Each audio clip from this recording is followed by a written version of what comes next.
is Norm Volsky, your host, and this is the Digital Health Heavyweights podcast. Thanks, Norm. It's an honor to be here, and it's been fun to work with you over the years. Hello, and welcome back to the Digital Health Heavyweights podcast with your host, Norm Volsky.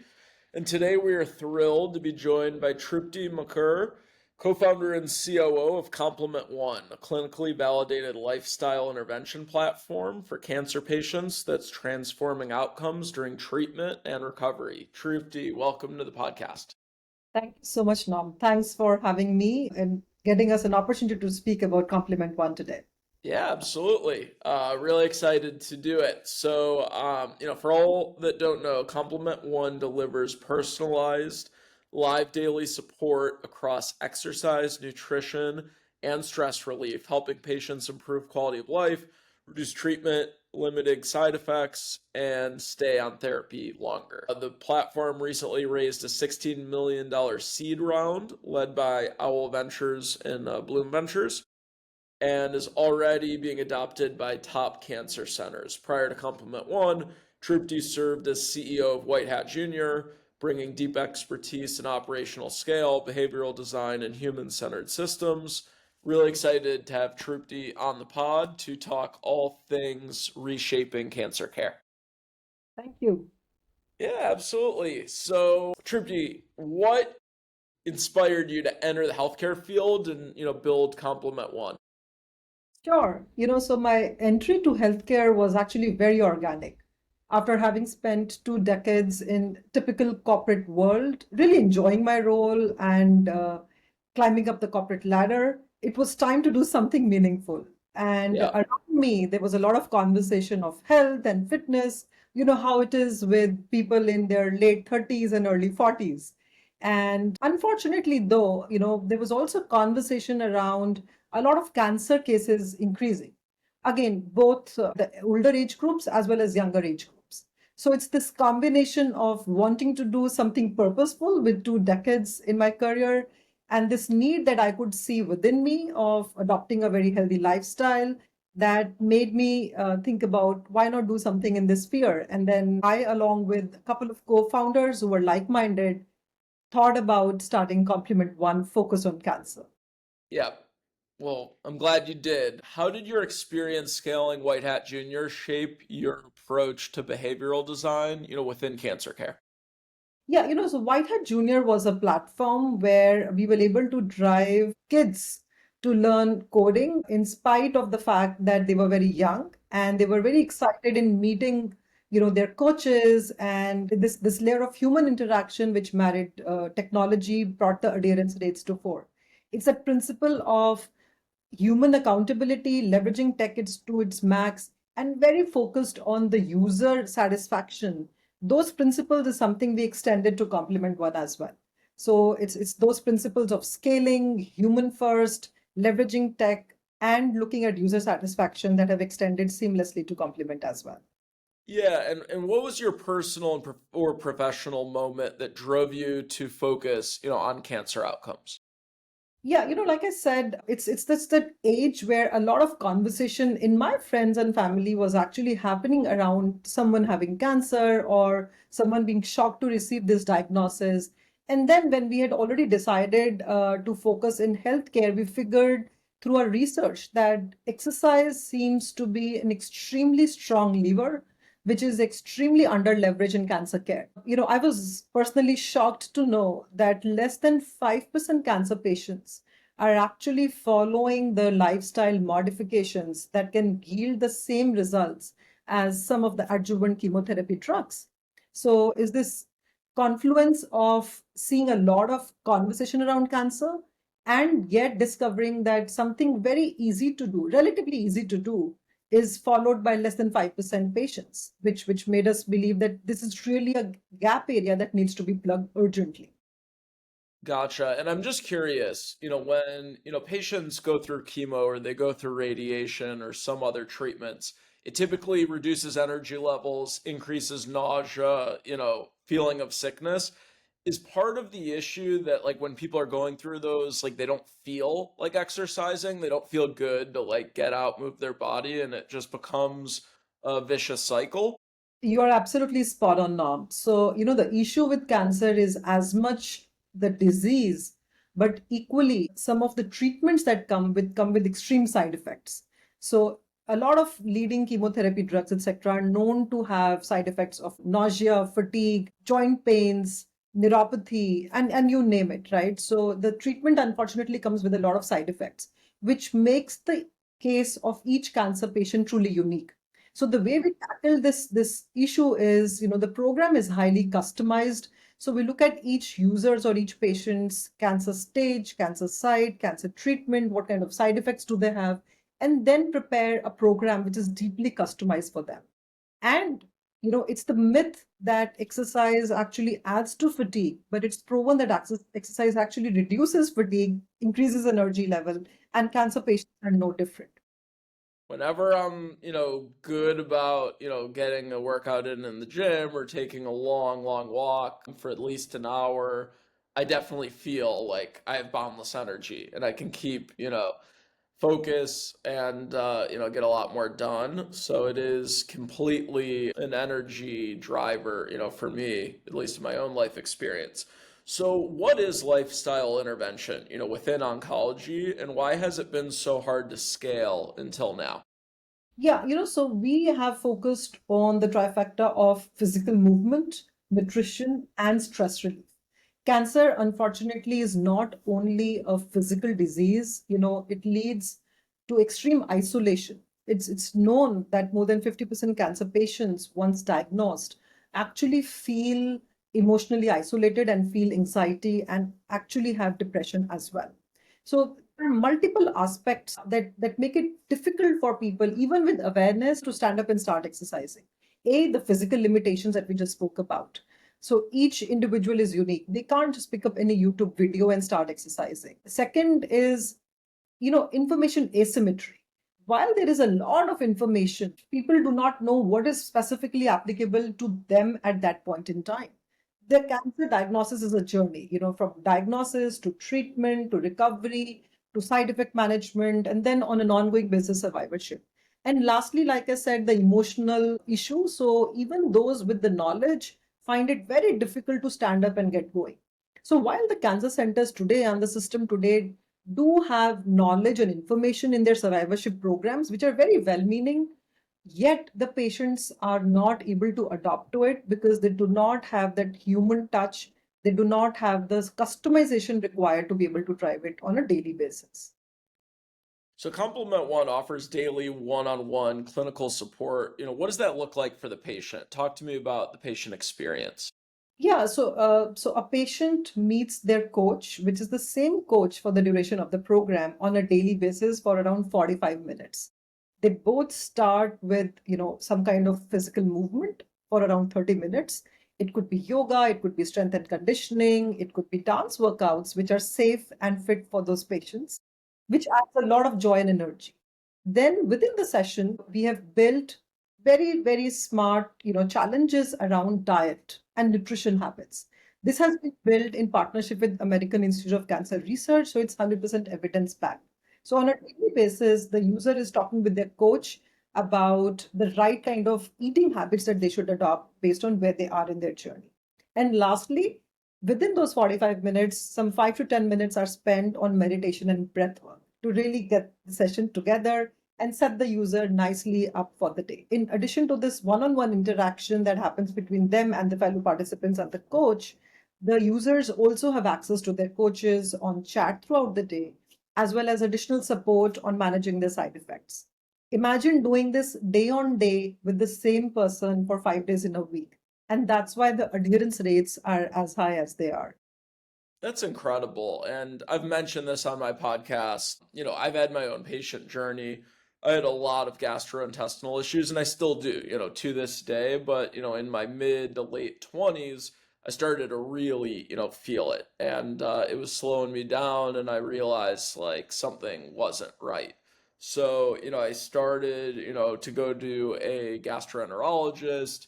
We did a colonoscopy in my 20s, and afterwards, they said like, hey, we found a half dozen precancerous polyps like within your colon, and you're high risk, you have a lot of family history, like you really need to focus on prevention at this point because without it, you already see that like you're having issues in your 20s, it's only going to get worse as you age if you don't change anything.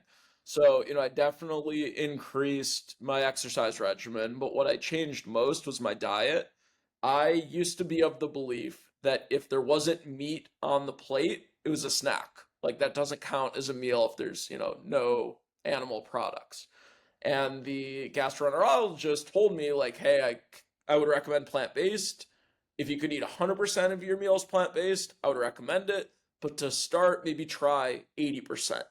And I looked at him like he had three eyeballs, but he was very insistent, and I tried extremely hard to like focus on that. And after a while, my taste buds changed. I started to really enjoy that type of food, and I didn't see it as a huge sacrifice handful of months later. 5 years later, I got another colonoscopy to see, like, all right, like, how have things progressed? And when they went in 5 years later, and I had like totally transformed my diet and my lifestyle, there was not a single polyp in my colon whatsoever. And once that happened a handful of years ago, I realized, like, oh my God, like, what you're doing with your exercise and your eating and your sleep and other health lifestyle choices really does make a difference inside your body. So I love what you just described because sure, someone has cancer and like they want to remove that from their body, but how do you prevent it from happening again? How do you lower your risk long term? That comes from lifestyle change. And what your company's doing and the program, it's setting them up to live a healthy lifestyle for the next bunch of decades of their life, ideally, and prevent them from having a second diagnosis later in life. So I love that it's not just the quick fix, like, hey, how do we remove the cancer? It's almost setting the patient up to never go through that again. Absolutely. And, Norm, there is data that people with the right lifestyle, which includes the diet, exactly as you described, and exercise and stress management, have 35 to 40% lesser recurrence rate and lesser mortality rate. So the survival rates increase, recurrence rates increase. And in fact, there was a very interesting study done very recently, which was published in June, which went on to prove that for colon cancer specifically, the impact of exercise was as good as the leading adjuvant chemotherapy drug, right? That's how impactful exercise can be with zero side effects. Similarly, with diet, the principles are really simple, and it's a matter of habit formation and awareness that it's then when you're doing it in a joyful manner, when you know that it's possible, people start changing the habits. Yep. And again, everyone's body processes different foods differently. Again, I eat mostly plant-based. I know a ton of people that eat, free-range chicken and, responsibly raised beef and pork and, other meat products. And I think that's fine. Like, there's no issue with that. I think whole foods, not manufactured products and non-perishable products usually, don't have the best health outcomes. So as long as you're eating real foods, fruits, vegetables, meat, eggs, beans, you're good. If you're eating a lot of processed foods, that's where you can really increase, your risk. So And how do you maintain, clinical rigor in a model that's deeply human and behavior driven? yes, so like I said, it happens at multiple points. One, the entire program is 100% evidence based. Each exercise session that users do has been validated by an oncologist physical therapist. Similarly, all the diet challenges are built in partnership with American Institute of Cancer Research. Then it's not only a qualitative feel good wellness program. There are like 300,000 apps out there for wellness. The program measures real progress by using FACTG, which is a quality of life score. Then there is functional assessments inbuilt in the program so that we know that the patients are showing real progress. And it's not only about them feeling good. Lastly, what's extremely important is ultimately the medical expenses, right? So we know that when people undergo this program, their medical expenses come down drastically, anywhere between 25 to 30%, simply because of better side effect management, better medical treatment adherence, And all of these outcomes are possible, and they lead to the fact that they're reduced, readmissions, which are avoidable, reduced reliance on physical therapy needs, which are avoidable. These are all measured very, very carefully clinically. So the program is packaged in a way which is great and joyful for the user, but scientifically designed at each step, measured and controlled with outcomes at each step very, very rigorously, and then backed by the outcomes, which is where our model is very different from most of the other wellness programs. So you've achieved over 90% engagement and up to 30% in cost savings. How are you driving those results? Yeah, so it's the two-pronged approach of human connection. Like the user is meeting their coaches on a daily basis. Also, they have group sessions, they have community sessions, so they're meeting with the fellow participants. That drives a lot of adherence.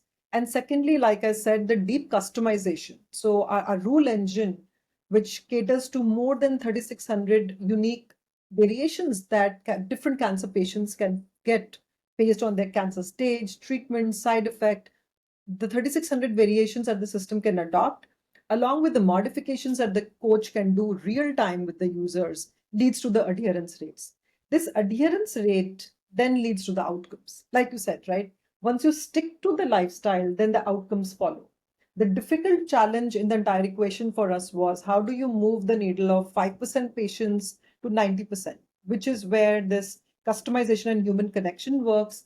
And once the people are adhering, then the results come. They start with reduction in side effects, lesser reliance on medicines, etc., for side effects, better medical treatment adherence, and therefore longevity both in terms of reduced mortality and recurrence rate.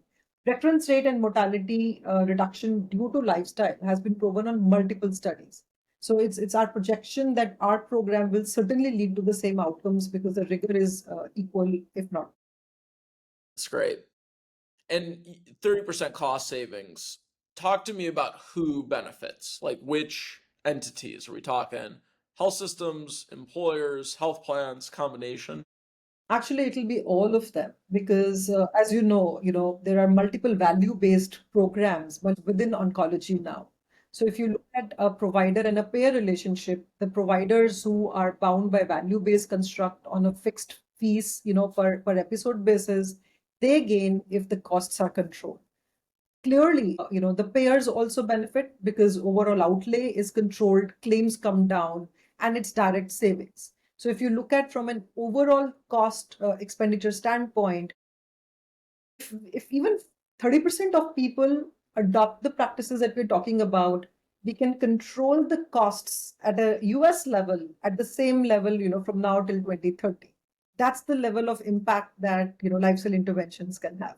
And the entire Should raise the eyebrows of many risk-bearing entities. So, how has the market, especially health plans and cancer centers, responded to Complement One? Yeah, we are actually live with a few top cancer centers as well as with health plans on a value-based construct. Our confidence proven by the clinical results and early deployments is very high in our results. And therefore, our engagement model is 100% fees at risk. When that happens, it means that if we do not deliver on outcomes of member improvement, member health outcomes, as well as cost, we do not get paid with the associated fees. So there has been tremendous interest both from the cancer centers, providers, as well as the payers in the ecosystem.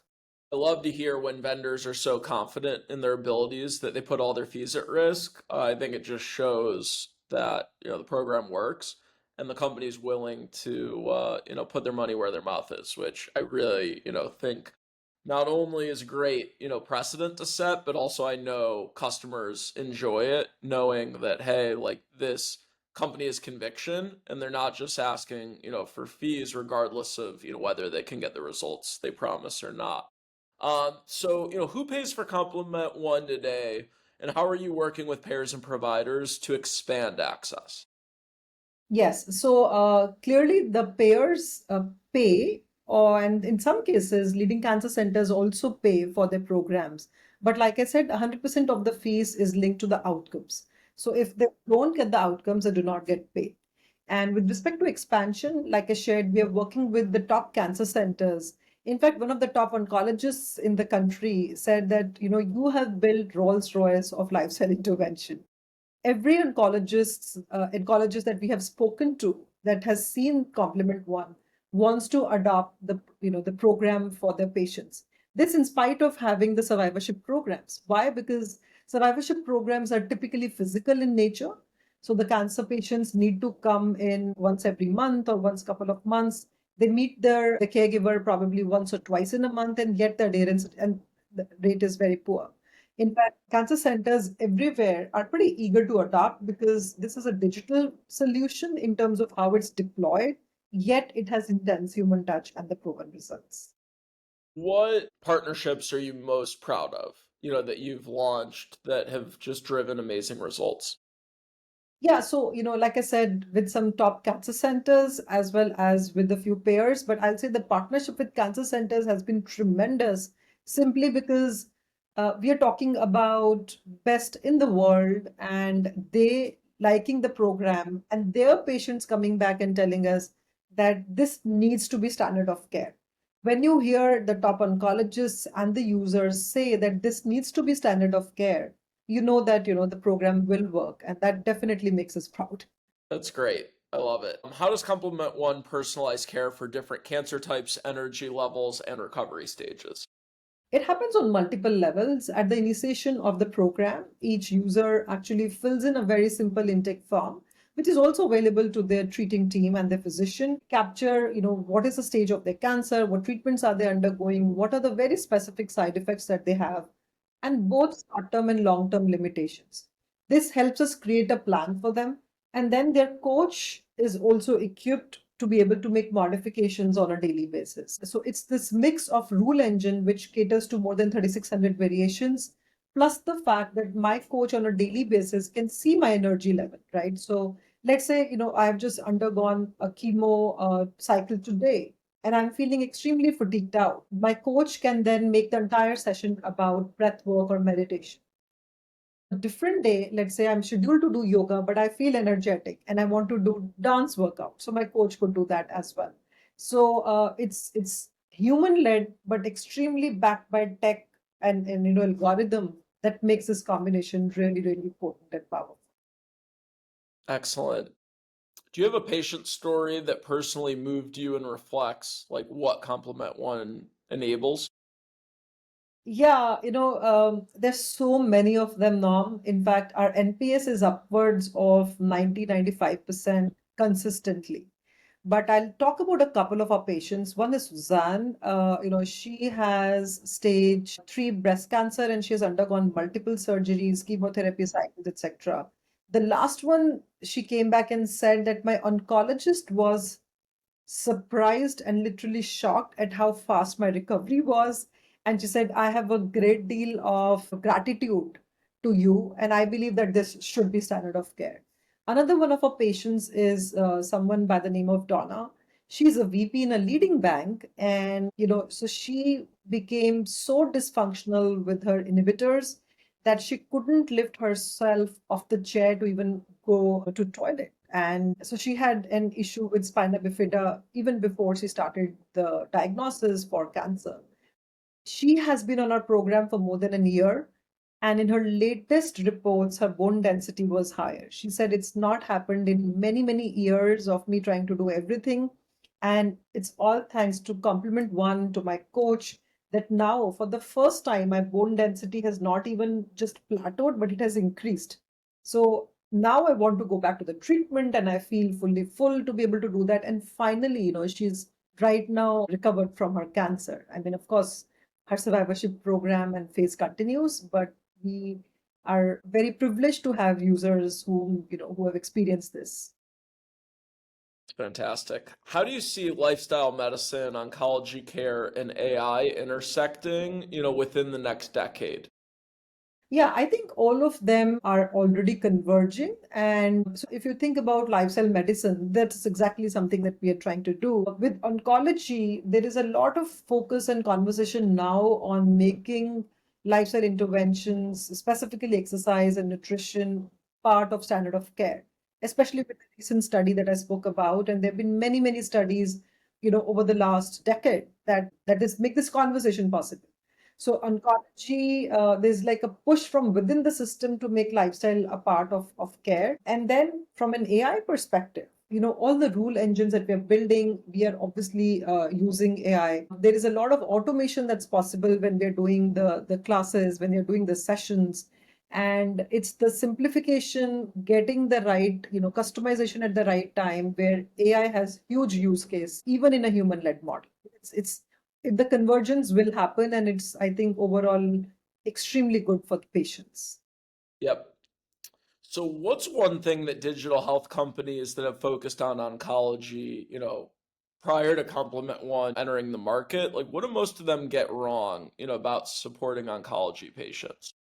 Yeah, I'll not say they get it wrong. It's just the frequency and intensity. Cancer is such a unique disease because it's life-threatening and really impacts the quality of life, no matter what stage of the cancer it is, right? It really does impact quality of life for all kinds of patients. The frequency and intensity of human connection that is required is something that's missing.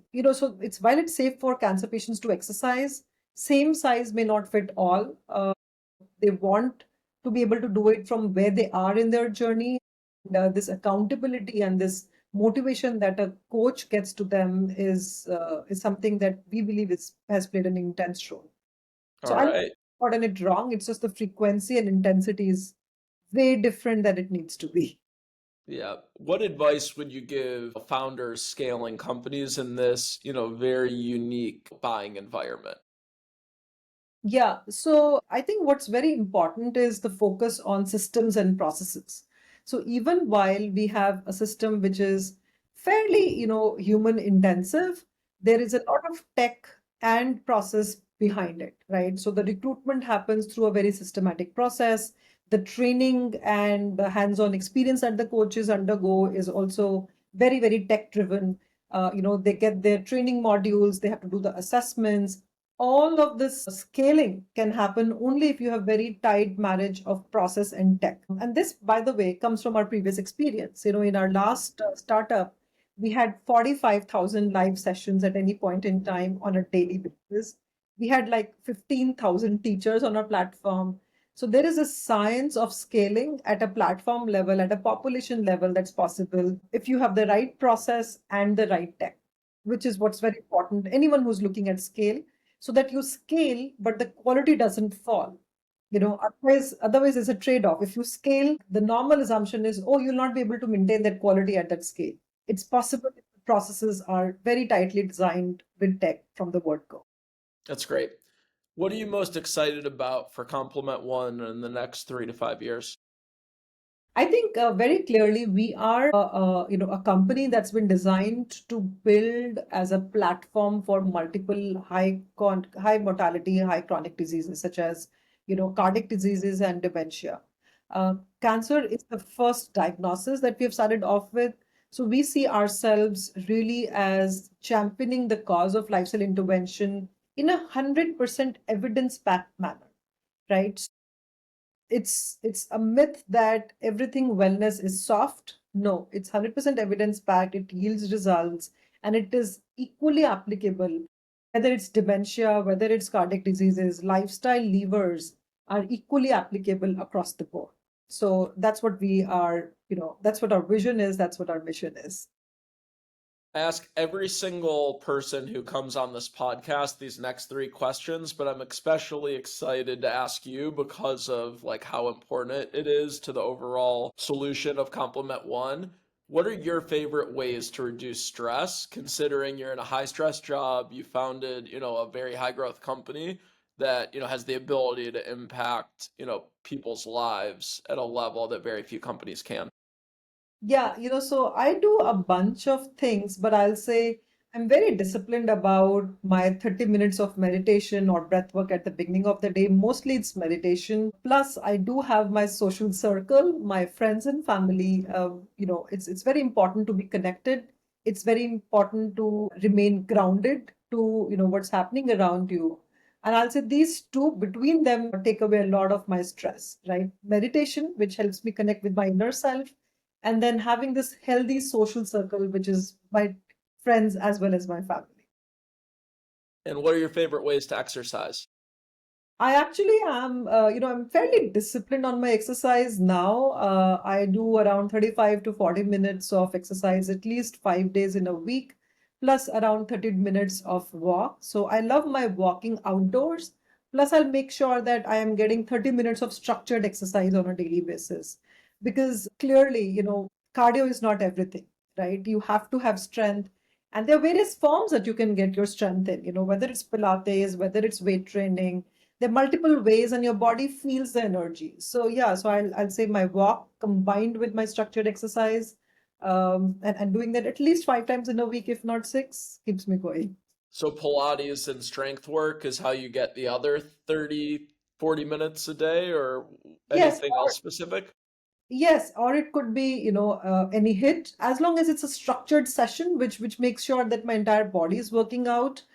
In addition to walk, right? Walk is a little bit of cardio, but it's more about being out there, breathing the fresh air, being in the nature.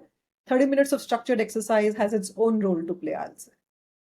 And, we discussed that diet is a very important component of health. So, what are some healthy recipes you love to make that keep you healthy and, feeling good and performing well? Yeah, so I'm a vegetarian. I've always been a vegetarian, so that's useful and helpful. I'll say amongst everything else, I really do love my sprouts, and they're pretty versatile. You could make pancakes, and you could just have them as as a starter, or you could have them for breakfast, for dinner, mix them with some brown rice. So that's something you'll always find in my kitchen, various kinds of sprouts. And then yes, the salads. So that's again something very, very meaningful. Then I really like my seeds as well. So a lot of seeds and nuts, you'll find them in most of my salads or most of my quick fixes, some chia seeds soaked overnight with oats. A lot of fun ways to maintain the nutrition as well as make it delicious. Yeah, so it doesn't take a lot of effort once you've started doing some of these things. And what are some family favorites, family recipes that when the family gets together, are very popular? I assume when you have like family events, it's not just salads, sprouts, and seeds. No, no, no, of course not. So my son is a 17-year-old a teenager. He loves his, pasta. He loves his pizza, but we make sure that it has the right level of toppings. And then, of course, all of us love Indian food. We have a I lot of, do as well. I'm a big fan. so we have a lot of lentils with, with rice and vegetables, typically at dinner time. And there's always some variation of curd or yogurt. There's always some variation of that available. So yeah. Well, send us some recipes. We'd love to make some on the Healthy Headhunters video series that we have. So we typically will hear of interesting recipes from our guests, and then we make them, in our kitchen, and my team eats it and ranks it and gives it a score. Oh, absolutely, yeah. So I'll tell you my latest favorite is Vietnamese rolls. I think they are delicious and nutritious. The way they use their rice paper and stuff all raw vegetables. It's so delicious and so easy to fix and make with a lot of sprout pancake, incidentally, in them. Very cool. I love it. Well, thank you so much, for joining us, telling us all about Complement One, and giving us some really, really good lifestyle advice on how to stay healthy and active. And again, wish you the best of luck as you continue to build Complement One. Really appreciate it, Trupti, and have a great day. Thank you. Thank you for joining. Please like, comment, and subscribe below if you enjoyed it.